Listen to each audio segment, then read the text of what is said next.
नमस्कार साथियों, मैं दीनानाथ सिंह इस अनेकांत दृष्टि चैनल पर आप सबका हार्दिक स्वागत करता हूं। साथियों, हम यह पढ़ते आए हैं अनेक धर्म ग्रंथों में कि ईश्वर सर्वव्यापक है, परंतु ईश्वर सर्वव्यापक नहीं है। यह तो भावावेश में कवियों ने, लेखकों ने, ग्रंथकारों ने यह लिख दिया है कि ईश्वर सर्वव्यापक है, परंतु ईश्वर का स्वरूप जानने के लिए हमें सबसे पहले स्वयं को जानना जरूरी है।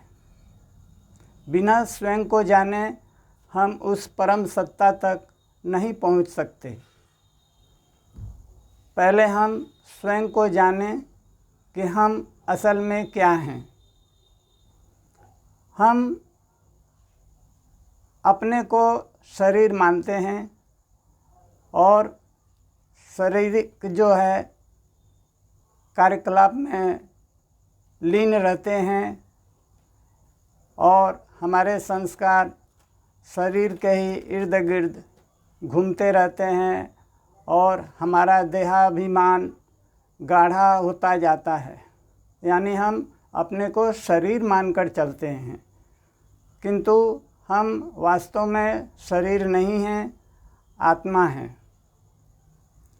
और इस शरीर में आत्मा हमारे दोनों नेत्रों के बीच आज्ञा चक्र में स्थित है। यह भी एक ज्योति बिंदु है, प्रकाशित है और यह इस भृगुटी में या आज्ञा चक्र में सदैव स्थित रहती है। या सभी प्राणियों में जो है आज्ञा चक्र में ही स्थित रहती है। तो हम जो ये अपने को शरीर मानकर चल रहे हैं, तो हमारी ऊर्जा तो शरीर की तरफ बह रही है, समाप्त हो रही है। तो हम उस परम सत्ता, उस परमात्मा की तरफ कैसे अग्रसर होंगे? वहाँ पहुँचने के लिए तो हमें काफ़ी ऊर्जा की आवश्यकता है। तो जब तक हम स्वयं को नहीं जानेंगे, तब तक हम उस परमात्मा को नहीं जान सकते। तो हम स्वयं को जानने के लिए स्वयं को शरीर से अलग माने। जैसे हम दर्पण में अपना मुंह देखते हैं, चेहरा देखते हैं, तो क्या दिखाई देता है? आँख, नाक, कान, मुंह, बाल, ललाट आदि आदि अंग दिखाई देते हैं। तो दर्पण के देखते समय हम किसको देखते हैं? इस शरीर के अंगों को देखते हैं कि स्वयं को देखते हैं? जैसे यह तो हमारी आँखें हैं, यह हमारी नाक है, यह हमारे कान हैं आदि आदि। तो जिनको हम हमारा कहते हैं वह हमसे भिन्न होती है। तो हम दर्पण में अपना चेहरा देखते समय हम किसको कहें कि यह मैं हूँ? आँख को कहूँ कि मैं हूँ, कि कान को कहूँ कि यह मैं हूँ, या कि नाक को कहूँ कि यह मैं हूँ? हम देखेंगे कि यह स्वयं को जानने के दिशा में ये अंग जो है हमें भ्रमाते हैं। और असल में हम दर्पण में चेहरा देखते समय हम स्वयं को देखने का प्रयास करते हैं, अपनी आत्मा को देखने का प्रयास करते हैं, परंतु आत्मा तो इस चर्म चक्षुओं से दिखाई नहीं देती। उसके लिए तो दिव्य दृष्टि की आवश्यकता होती है या दिव्य ज्ञान की आवश्यकता होती है। तभी हम स्वयं को जान पाएंगे कि आत्मा मैं हूँ और हमारा इस शरीर से कोई संबंध नहीं है। न देखने के कारण ही हम स्वयं को शरीर मानते हैं और जो चेहरा दर्पण में हम देखते हैं उसी को हम अपना मान लेते हैं। लेकिन असल में हम स्वयं को आत्मा के रूप में ही जानें और देखें।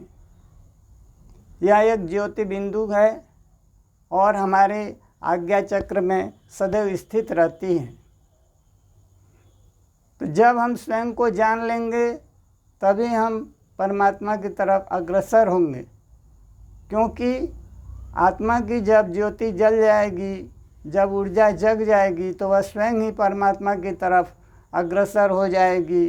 परमात्मा का आकर्षण जो है हमें आकर्षित करने लगेगा, उनका प्रकाश, उनका आनंद हमें आकर्षित करेगा और हम जो है अपने आत्मिक स्वरूप में स्थित होकर परमात्मा को पाने के लिए या उनसे योग करने के लिए जो है आतुर हो जाएंगे और अभ्यास करेंगे। इसी प्रकार अभ्यास करते करते हम अपने लक्ष्य को अर्थात परमात्मा को प्राप्त कर सकते हैं। लेकिन इसके लिए यही ज़रूरी है कि हम अपने को शरीर नहीं आत्मा माने। तो इसको समझने के लिए जैसे हम जीवित अवस्था में हैं, लेकिन मृत्यु हो जाने पर हमारा शरीर जड़ की भांति पड़ा रहेगा, तो हमें यह समझना चाहिए या किसी शव को देखकर, किसी मुर्दे को देखकर हमें यह समझ लेना चाहिए कि आखिर इस शव में, इस मुर्दे में था क्या, कौन सी ऐसी वस्तु थी कि यह शरीर चल रहा था, बोल रहा था या नाना प्रकार के कार्य कर रहा था और वह वस्तु निकल गई तो यह शव बन गया, मुर्दा बन गया। वह वस्तु क्या है? तो वह जो वस्तु है वही है आत्मा। जब तक शरीर में आत्मा है तब तक हम चल रहे हैं, फिर रहे हैं, बोल रहे हैं, सभी कार्य कर रहे हैं, लेकिन फिर भी हम स्वयं को जान नहीं पाते, पहचान नहीं पाते कि वह वस्तु असल में है क्या। हम अपने को शरीर ही मानकर चलते रहते हैं। तो असल में जब तक आत्मा शरीर में बनी रहती है तब तक हम जीवित अवस्था में रहते हैं और उसी को ही जानना है कि हम आत्मा हैं, शरीर नहीं। क्योंकि शरीर तो शव में बदल जाएगा, मुर्दा बन जाएगा एक दिन। तो स्वयं को जानना जरूरी।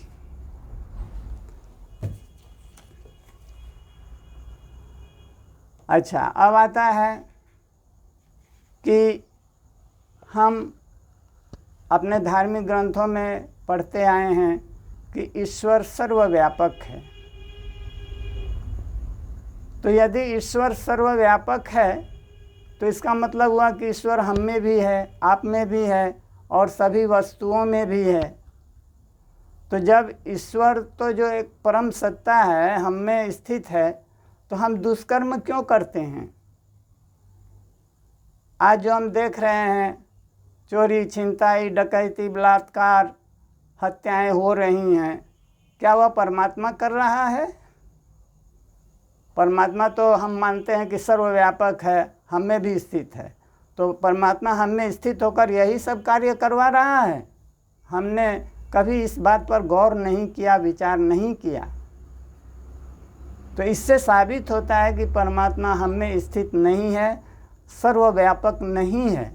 गीता में भी भगवान कृष्ण ने कहा है कि मैं अंतरिक्ष के ऊपर परम धाम में स्थित रहता हूँ, जो स्वयं प्रकाशित है। उसे सूर्य, चंद्र या अग्नि की जो ज्योति है वह प्रकाशित नहीं कर सकती, वह स्वयं ही प्रकाशित है और उस परम धाम में ही मैं स्थित रहता हूँ। मैं सर्वव्यापक नहीं हूँ। तो उस परमात्मा को जानने के लिए हमें सबसे पहले योग युक्त होना पड़ेगा, अभ्यास करना पड़ेगा, तभी हम परमात्मा को जान सकेंगे। उस ज्योति स्वरूप परमात्मा को, जिनका स्वरूप उगते हुए सूर्य की तरह है, लाल सुनहरे रंग का प्रकाश, उनका एक आकार है। जैसे हम सूर्य को गोलाकार में देखते हैं, उसी प्रकार उनका भी एक आकार है, एक लाइट है, एक ज्योति बिंदु है। वही है परमात्मा, वह निराकार नहीं है। उनका एक सूक्ष्म स्वरूप है, अंडाकार ज्योति स्वरूप। तो उन्हीं के साथ हमें योग करना है, और वह ब्रह्मा, विष्णु और शंकर के लोकों से भी ऊपर परम धाम में स्थित रहते हैं। अंतरिक्ष के ऊपर इन तीनों देवताओं की पुरियां हैं, लोक हैं, और उन सब से भी ऊपर परमात्मा का लोक है, जिसे हम ब्रह्म लोक या सत्य लोक कहते हैं। तो हमें मन के द्वारा ही वहाँ पहुँचना है। मन हमारा शत्रु नहीं है, मन तो हमारा परम मित्र है। क्योंकि हम अभ्यास करें तो हम उस परम सत्ता तक पहुंच सकते हैं, योग कर सकते हैं। तब हमारा यही मन जो है परम मित्र बन जाता है। तो वहाँ तक पहुँचने के लिए हमें अभ्यास की ज़रूरत है।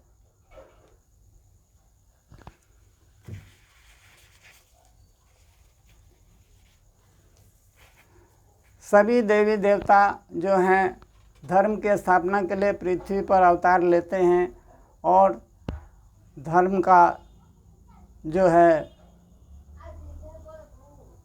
उसकी स्थापना करते हैं और दुष्टों का संहार करते हैं। जैसे गीता में भगवान कहा है कि यदा यदा ही धर्मस्य ग्लानिर्भवति भारत अभ्युत्थानं धर्मस्य तदात्मानं सृजाम्यहम्। परित्राणाय साधूनां विनाशाय च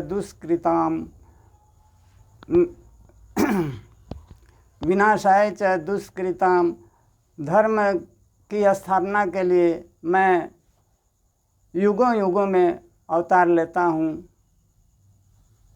तो देवी देवता तो अवतार लेते ही हैं, लेकिन परमात्मा भी अवतार लेते हैं। वो किस लिए लेते हैं? जो योग मार्ग है वह परम सूक्ष्म मार्ग है। आज हम कर्म कांडों में भ्रमित हो रहे हैं, नाना प्रकार के कर्म कांड करते हैं। यह करो, पूजा करो, माला से जपो, यह माला होनी चाहिए, वह होना चाहिए, वह होना चाहिए। हम भ्रम जाल में फंसे हुए हैं। लेकिन परमात्मा यह कहते हैं कि मैं सूक्ष्म हूँ, और सूक्ष्म को सूक्ष्म रीति से ही पाया जा सकता है। तो सूक्ष्म रीति का मतलब हमें स्वयं को आत्मा मानकर ही परमात्मा की तरफ आगे बढ़ना होगा। शरीर नहीं मानेंगे, आत्मा मानेंगे, तब हम परमात्मा की तरफ अग्रसर होंगे और उनसे योग युक्त होने में हमें सुविधा होगी। तो उस योग विद्या का प्रसार करने के लिए, उसका जो है ज्ञान प्रदान करने के लिए हमें परमात्मा जो है ज्ञान देने के लिए इस पृथ्वी पर अवतरित होते हैं और योग का ज्ञान प्रदान करते हैं। जैसे कि महाभारत में भगवान कृष्ण ने अर्जुन को गीता का ज्ञान दिया था। सबसे पहले महाभारत का जो सार तत्व है वह गीता का ज्ञान ही है।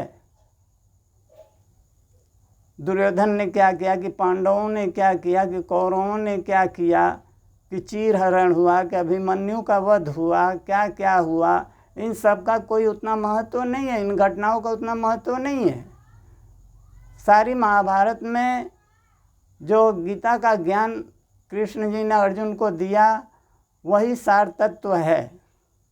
यह सभी ग्रंथों का निचोड़ है, और अर्जुन को लक्ष्य करके निमित्त बनाकर यह ज्ञान भगवान कृष्ण ने सारे संसार को दिया है। गीता यदि हम पढ़ें तो उसमें जो है यही बात, यही ज्ञान हमें प्राप्त होता है कि मैं परमात्मा हूँ और मुझसे मन के द्वारा ही संयुक्त हुआ जा सकता है। मुझे किसी बाहरी वस्तुओं की या भोगों की आवश्यकता नहीं है। तुम सब कार्य करते हुए भी मुझे स्मरण करो और मेरे स्वरूप में स्थित हो जाओ। तो ये सभी जो ज्ञान है भगवान कृष्ण ने अर्जुन को दिया और अपने विराट स्वरूप का दर्शन भी दिया। इससे अर्जुन का संशय जो है मिट गया और वह युद्ध के लिए तत्पर हो गए, तैयार हो गए। उन्होंने तो अज्ञानतावश भगवान से कहा था कि मैं युद्ध नहीं करूँगा। वे शारीरिक रिश्तों को जो है सच्चा मानते थे और स्वयं को शरीर मानते थे। उसी को भगवान कृष्ण ने कहा कि तुम शरीर नहीं हो, तुम आत्मा हो। कितना भी तुम मारोगे आत्मा मर नहीं सकती, यह जल नहीं सकती, यह जल में जो है डुबो नहीं सकती, वायु सुखा नहीं सकता और शस्त्र इसे काट नहीं सकते। वही आत्मा तुम हो। तुम जो है मरने वाली चीज़ नहीं हो। या इन सभी योद्धाओं को जो तुम देख रहे हो ये सभी आत्माएं हैं। तुम इन्हें कितना भी काटोगे, कितना भी मारोगे, ये मरेंगे नहीं। शरीर तो मर जाएगा लेकिन आत्मा नहीं मरेगी।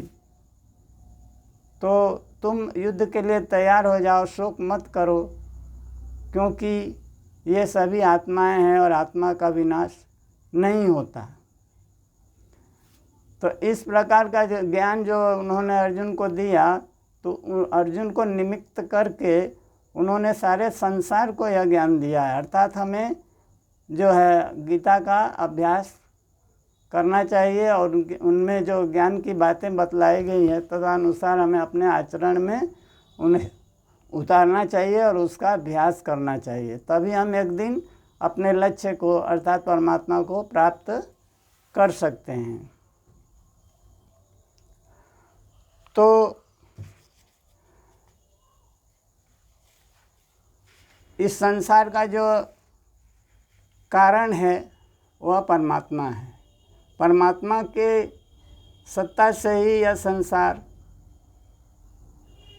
सृजन होता है, इसका पालन होता है और संहार होता है, और पुनः कल्प के अंत में यह सारी सृष्टि उस परम सत्ता परमात्मा में ही पुनः लीन हो जाती है। और जब फिर नई सृष्टि होने को रहती है तो वह पुनः उन्हीं से ही प्रकट होती है और फिर सृष्टि आरंभ हो जाती है। यह क्रम चलते रहता है। तो इस दिव्य ज्ञान को हमें गीता से प्राप्त करना चाहिए, जिसे भगवान कृष्ण ने दिया है और हमारा परम उपकार उन्होंने किया है। तो कार्य का प्रवेश अपने कारण में होता है। जिमि सरिता सागर मह जाहि, यद्यपि ताहि कामना नाही। तिमि सुख संपत्ति बिनहि बुलाए, धर्मशील पह जाहि सुहाए। जो परमात्मा से संयुक्त हो गया है तो उनकी जो शक्ति है वह भी उनमें उतर आती है, योगी में उतर आती है। वह भी परमात्मा के ही स्वरूप हो जाता है। तो उसी को कहा गया है कि जो परमात्मा से संयुक्त हो जाता है तो उनकी शक्ति को प्राप्त कर लेता है, तो वह भी सृष्टि, स्थिति और संहार करने में सक्षम हो जाता है। तो कार्य का प्रवेश कारण में होता है। परमात्मा तो सृष्टि का कारण है, तो उनसे जो संयुक्त होगा तो यह सृष्टि उस योगी में भी संयुक्त रूप से जो है जुड़ जाएगी और वह भी सृष्टि, स्थिति और संहार कर सकता है। तो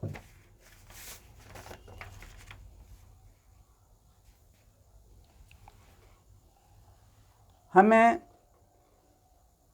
उसे प्राप्त करने के लिए स्थिर आसन पर बैठकर मन को अंतरिक्ष के ऊपर ले जाना चाहिए, क्योंकि गीता में भगवान कृष्ण ने कहा है कि अंतरिक्ष के ऊपर ब्रह्मा, विष्णु और शंकर के लोकों के भी ऊपर परम धाम है जहाँ मैं स्थित रहता हूँ, और वहाँ से ही मैं सृष्टि का संचालन करता हूँ। तो अपने मन को हमें अंतरिक्ष के ऊपर, तीनों लोकों के ऊपर परम धाम में ले जाना चाहिए। उस ज्योति बिंदु परमात्मा में संग को या अपने मन को उसमें स्थित करने का प्रयास करना चाहिए।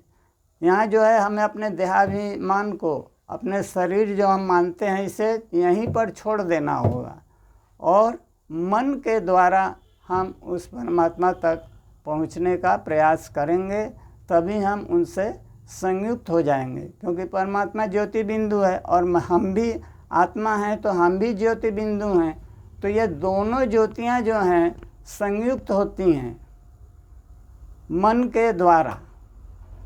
तो मन की शक्तियों द्वारा हम परमात्मा से संयुक्त हो जाएंगे, दोनों ज्योतियाँ एक में एक मिल जाएंगी। यही योग का जो है परम लक्ष्य है।